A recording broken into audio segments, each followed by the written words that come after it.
The morning sun of Arcturus Prime rose over the Galactic Military Academy, painting the white buildings in shades of gold and orange.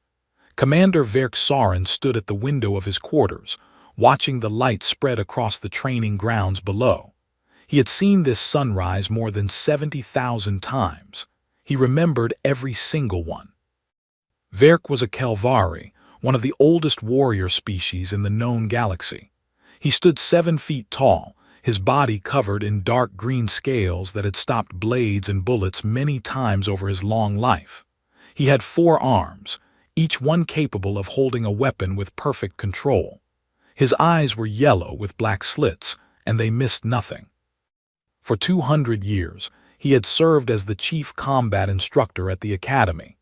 Students came from across 17 star systems to learn from him. Princes and generals, soldiers and spies, beings of every shape and size had stood on his training floor and tried to match his skill. None of them had succeeded. In 2 centuries of teaching, no student had ever landed a single strike on Commander Verk during sparring practice. Not one touch, not one scratch. This was not a rumor or a legend.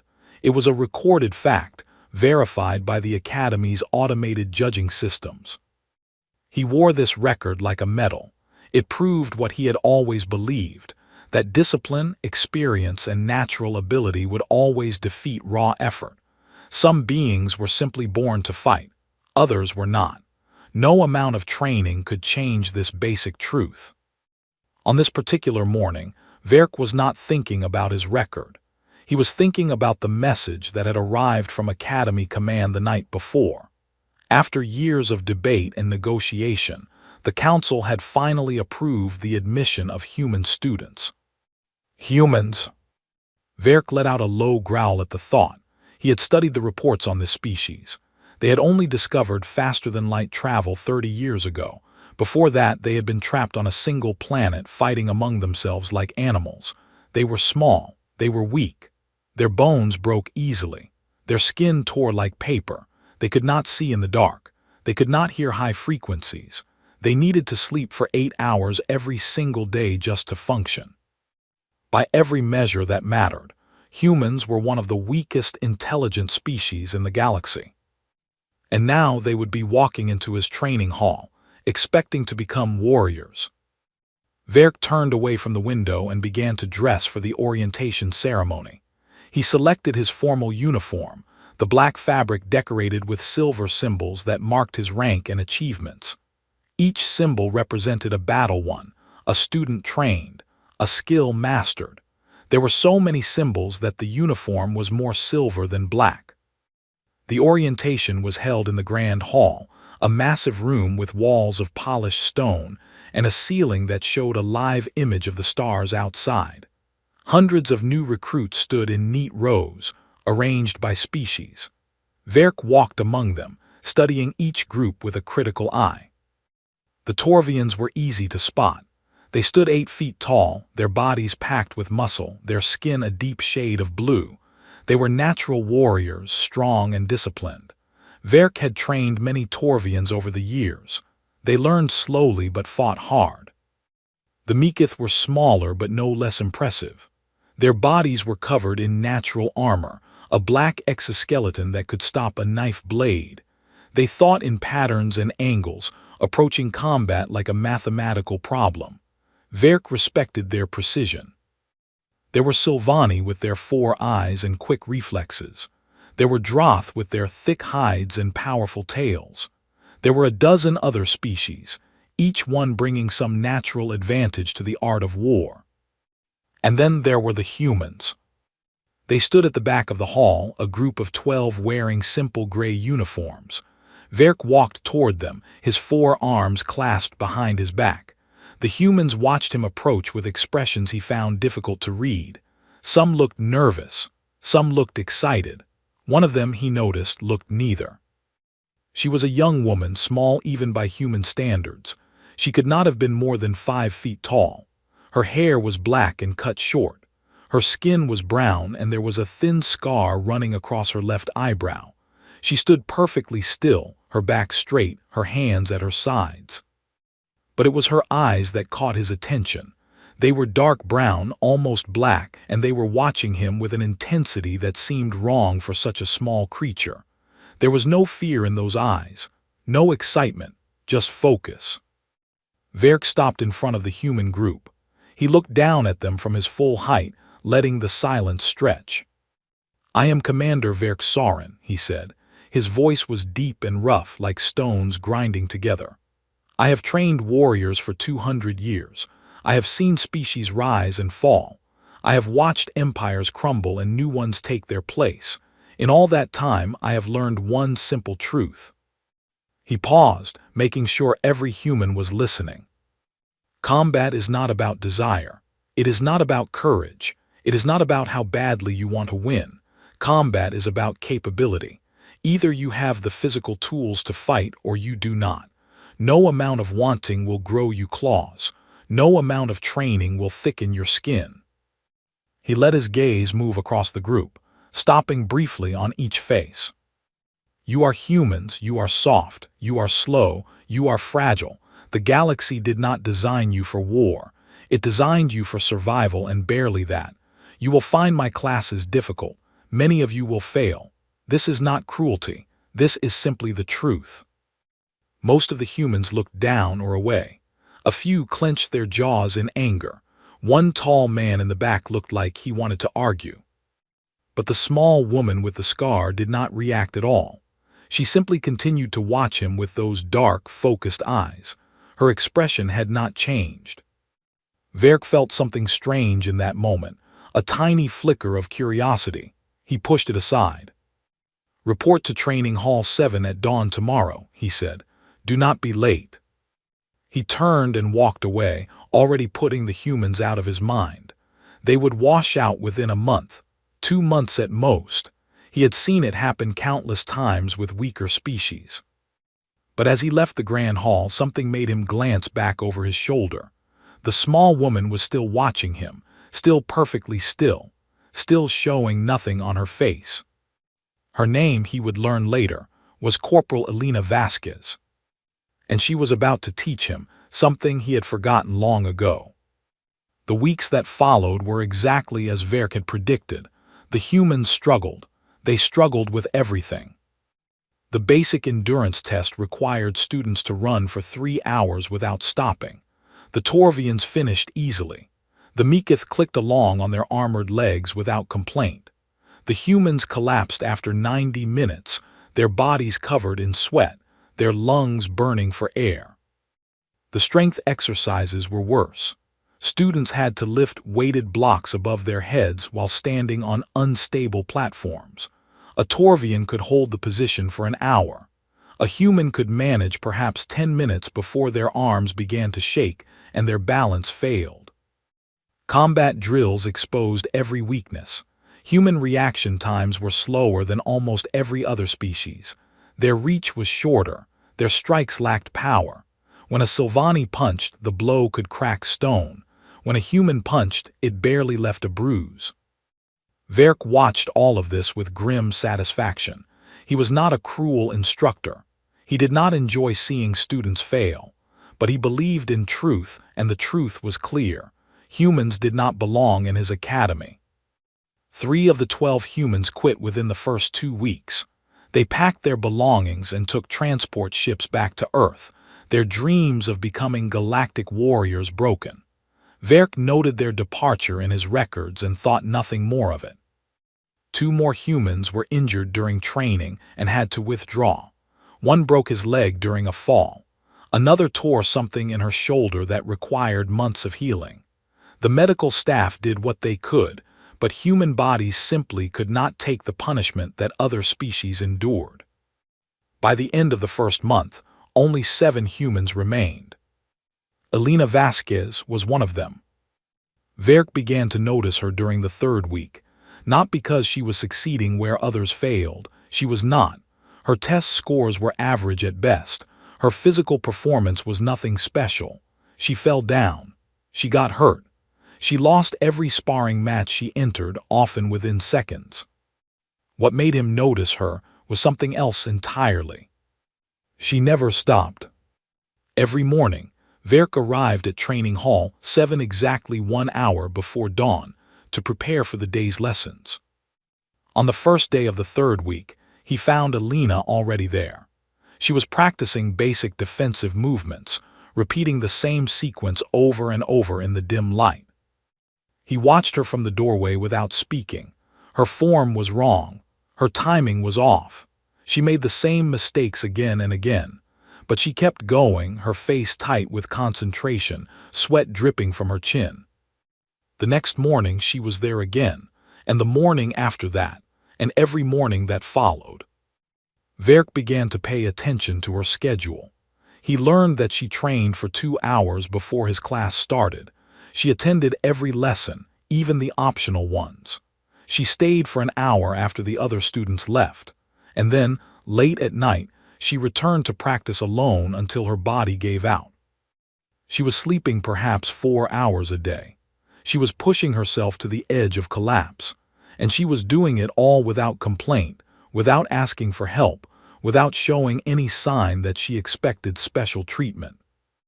One evening, Verk finished his paperwork and decided to walk through the training halls before returning to his quarters. It was past midnight. The academy was quiet. Most students were asleep. But Training Hall 7 was not empty. Enyone stood in the center of the room, practicing the same defensive sequence she had been working on for weeks. Her movements were better now. Not perfect, but better. She had corrected some of her mistakes. Her timing had improved. Her balance was stronger. She did not notice him standing in the doorway. Her entire focus was on the movements. Block, step, turn, block, step, turn. She repeated the sequence 50 times without stopping. Then she paused, breathed deeply, and started again. Verk watched her for nearly an hour. She never looked up. She never rested. She simply kept going, over and over, making tiny adjustments each time. Finally, he stepped into the light. "You are wasting your time, human." Enyone stopped mid-movement. She turned to face him, and he saw that her eyes were red from exhaustion. There were dark circles under them. Her hands were shaking slightly from fatigue. But her voice was steady when she spoke. "Permission to ask a question, Commander." He nodded. "In your 200 years of teaching, has anyone ever come close to hitting you during sparring?" The question surprised him. Students did not usually ask about his record. They accepted it as a fact of nature, like gravity or the speed of light. They did not question it. He considered lying.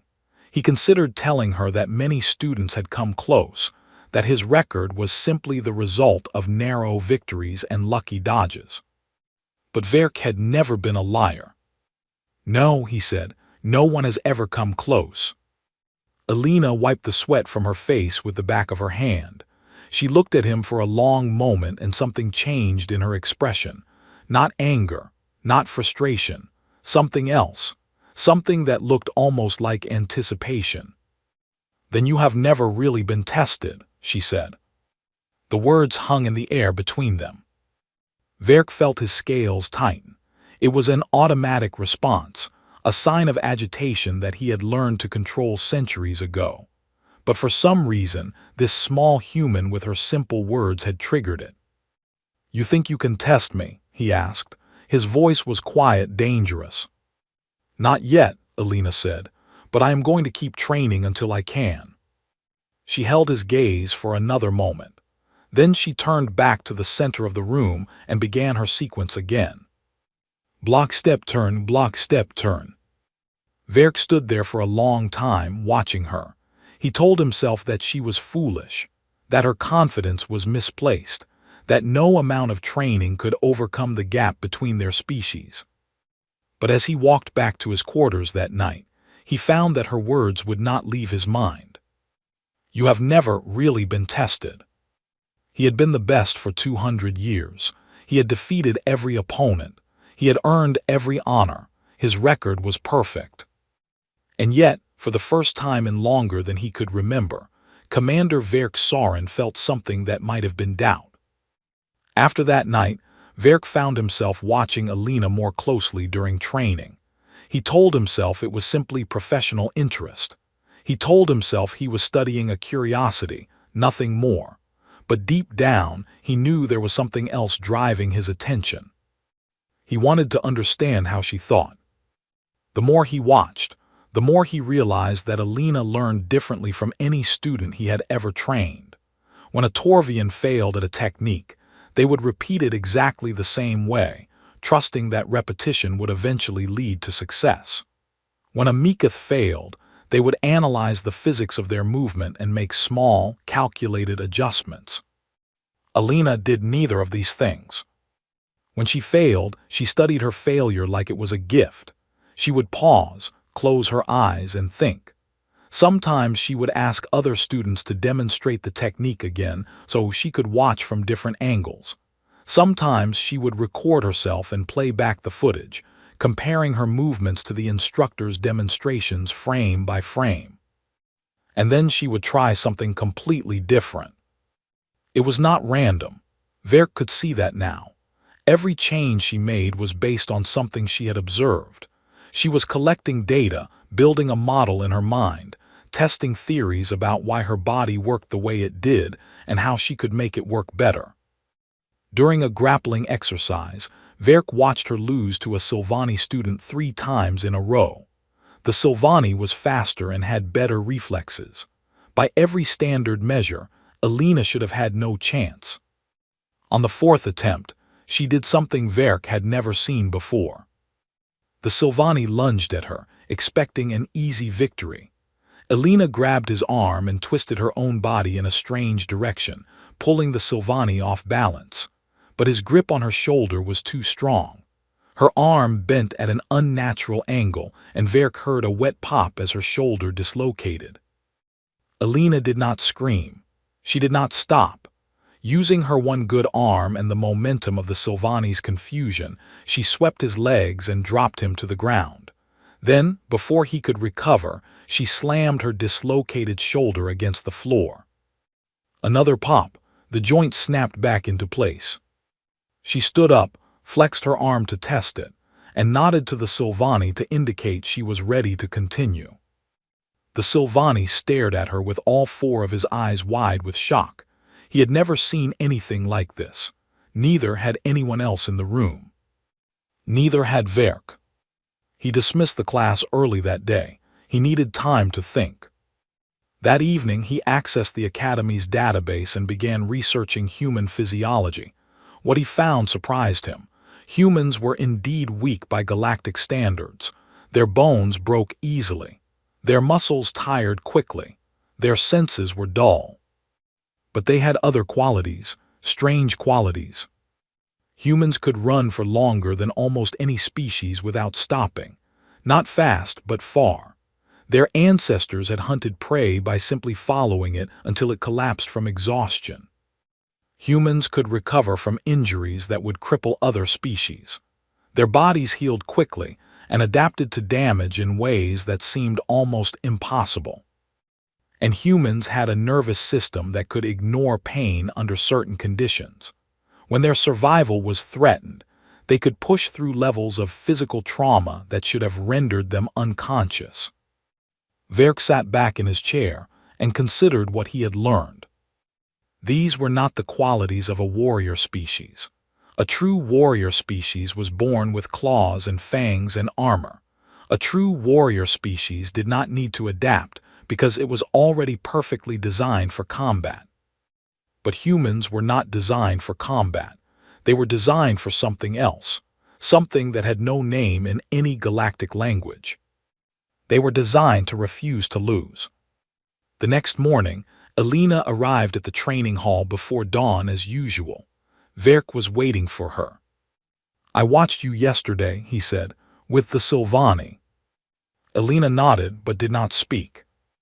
"You dislocated your own shoulder to gain an advantage. Then you put it back and kept fighting." "It was the only way to break his grip," she said. "I calculated that the pain would be manageable." "Manageable," Verk repeated the word slowly.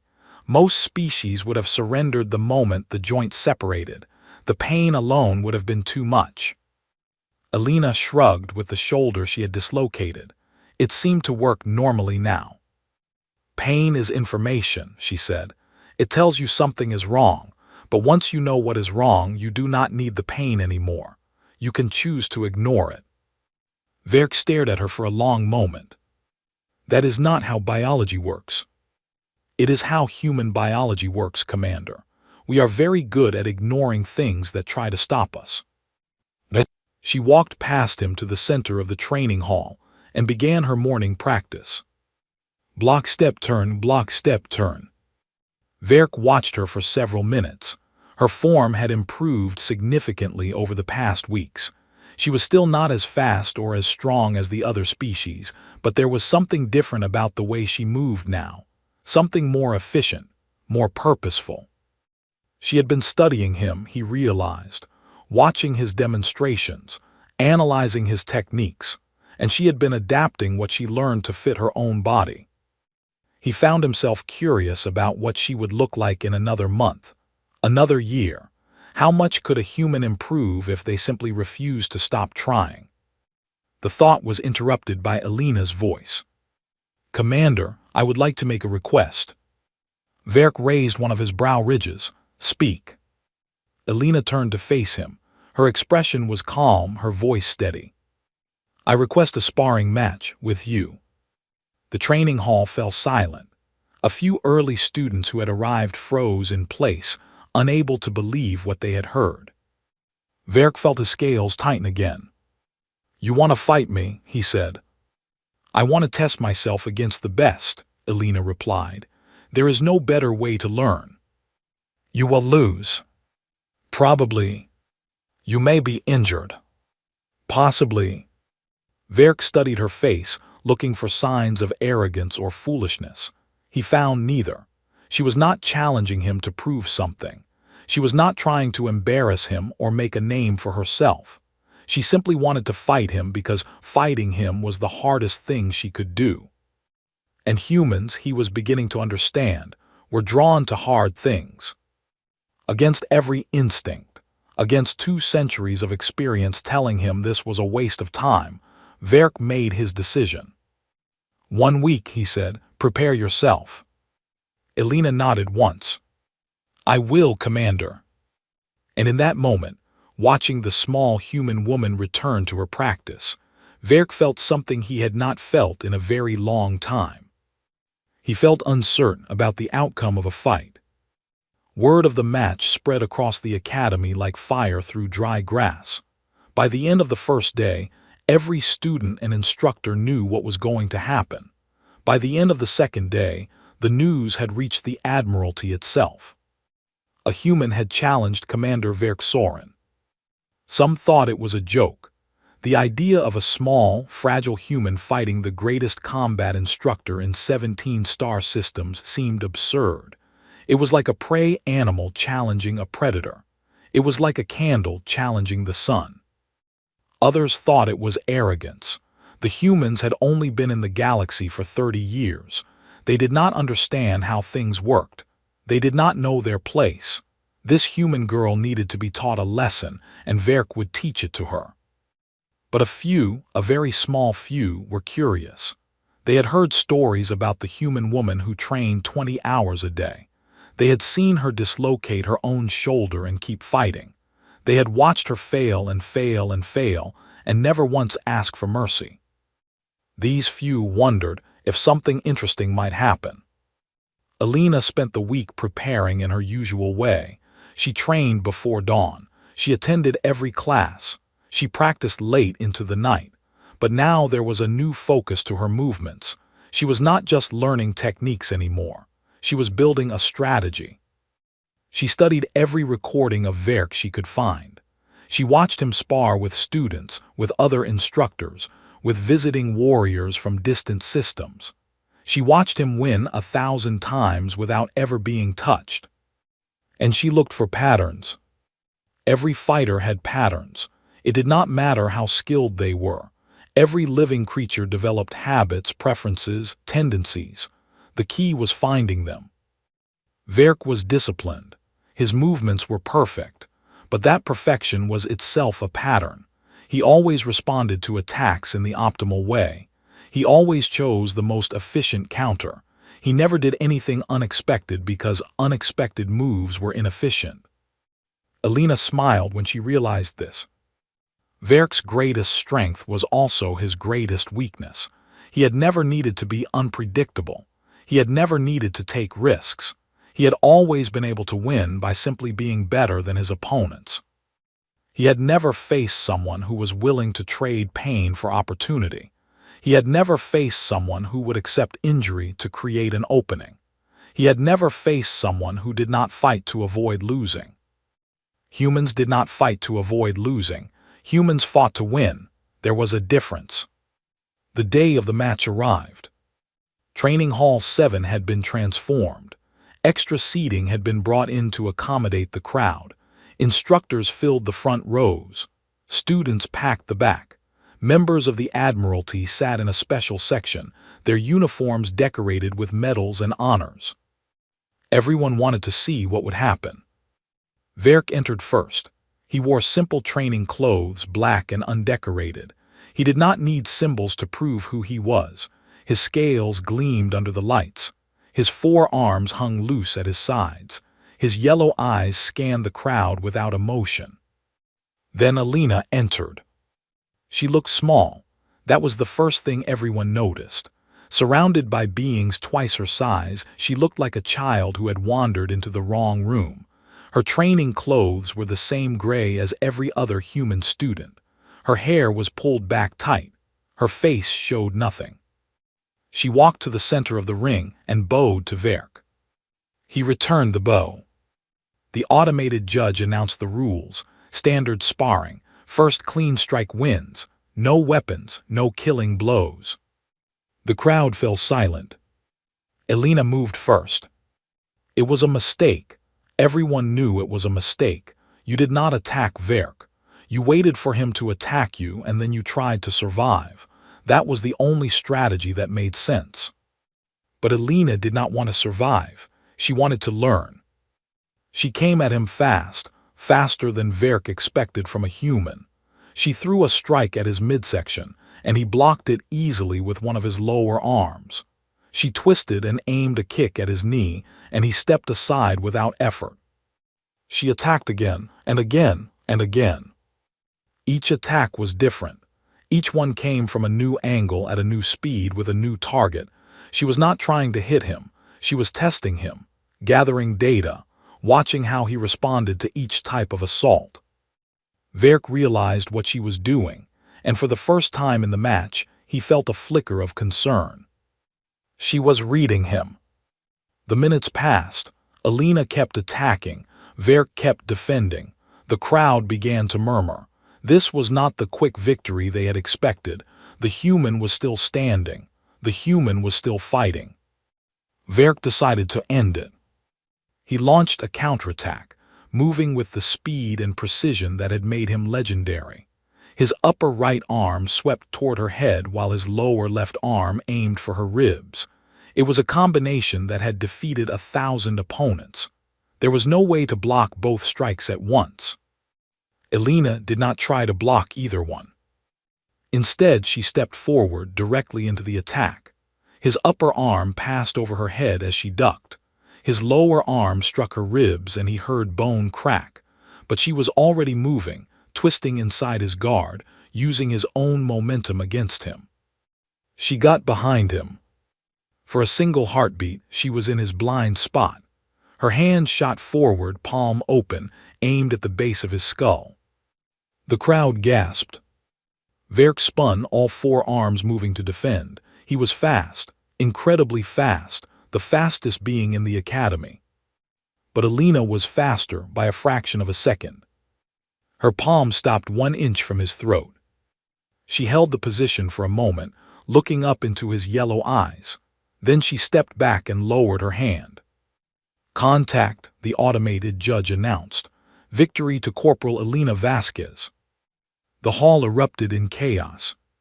Students shouted and screamed. Instructors stared in disbelief.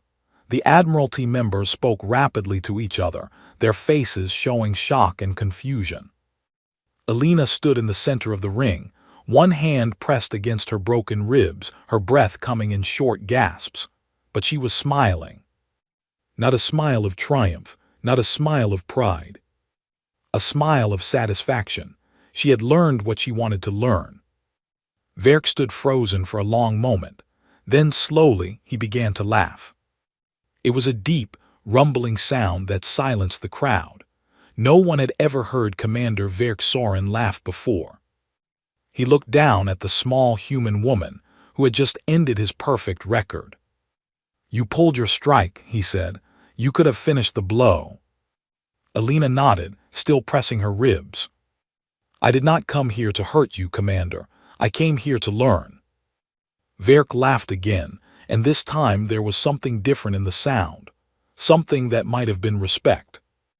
"Then you have learned well, Corporal Vasquez." He extended one of his forearms toward her. After a moment of surprise, Enyone reached out and clasped it. The crowd began to cheer. The medical staff insisted on keeping Enyone overnight for observation. 3 of her ribs were cracked. She had deep bruises across her torso. Her body was exhausted from weeks of pushing beyond its limits. She slept for 14 hours straight. When she woke, she found a message waiting for her on the room's communication panel. It was from Commander Verk. He requested a meeting in his private quarters that evening. Enyone arrived at the appointed time. The door opened before she could knock. Verk's quarters were simple and clean. There were no decorations on the walls, no trophies or medals on display, just functional furniture and a large window overlooking the academy grounds. He was standing by the window when she entered, his back to her, all 4 arms clasped behind him. "Do you know how I felt when your hand stopped at my throat?" he asked without turning around. Enyone thought about the question carefully before answering. "Surprised, I think, maybe confused." Verk turned to face her. His yellow eyes studied her with an expression she could not quite identify. "I felt alive," he said. "For the first time in 150 years, I felt truly alive." He walked to a chair and sat down heavily, as if a great weight had settled on his shoulders. When you are the best at something for long enough, you forget what it feels like to be challenged. You forget what it feels like to be uncertain. You go through the motions of training and fighting, but there is no risk. There is no growth. There is only repetition. He looked at her with something that might have been gratitude. "You reminded me what it feels like to face an opponent who might actually defeat you. That is a gift, Corporal, one I did not know I needed." Enyone sat down across from him, moving carefully to avoid straining her injured ribs. "I did not defeat you, Commander. I landed one strike. In a real fight, you would have killed me in seconds." "Perhaps," Verk agreed. "But you landed a strike. You found a gap in my defense that no one else has found in 200 years. How did you do it?" Enyone considered the question. "I stopped trying to beat you," she said finally.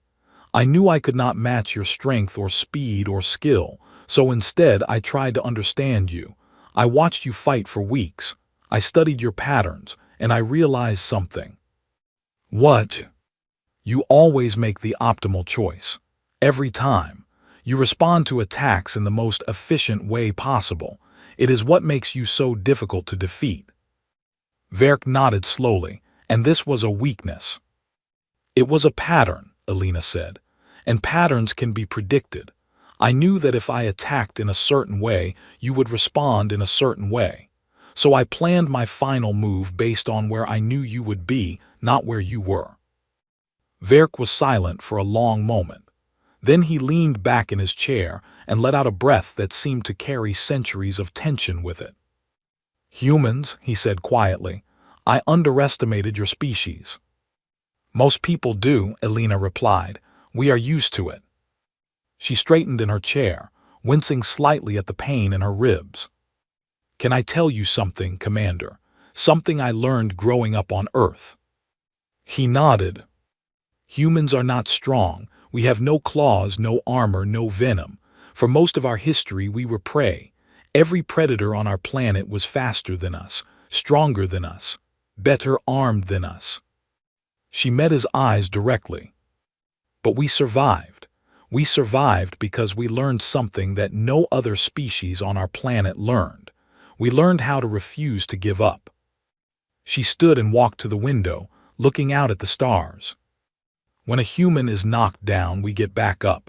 When we are hurt, we keep fighting. When we are told something is impossible, we try anyway.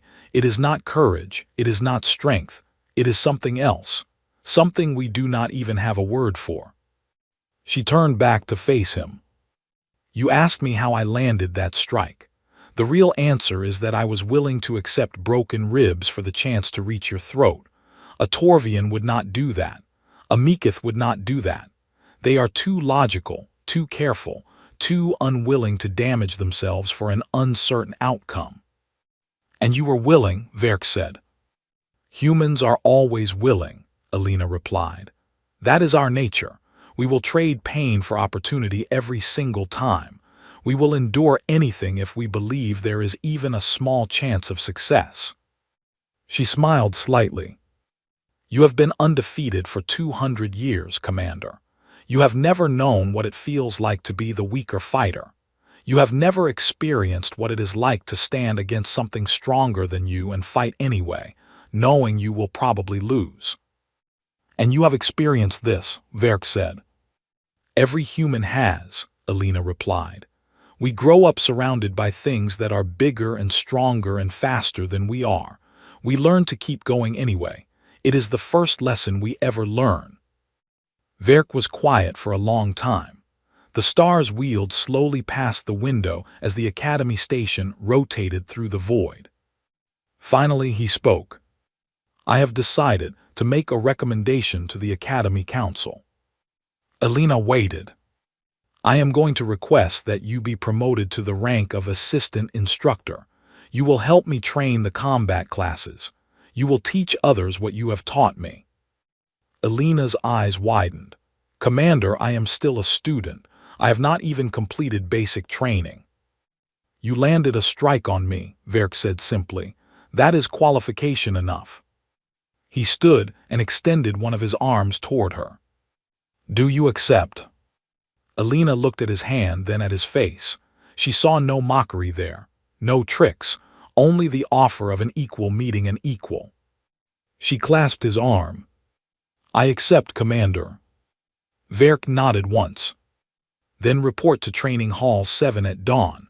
We have much work to do. As Enyone left his quarters, she passed a group of students in the corridor. They stared at her with wide eyes, whispering to each other. The human who had touched the untouchable commander. The small, fragile creature who had done the impossible. Enyone paid them no attention. She was already thinking about tomorrow's training.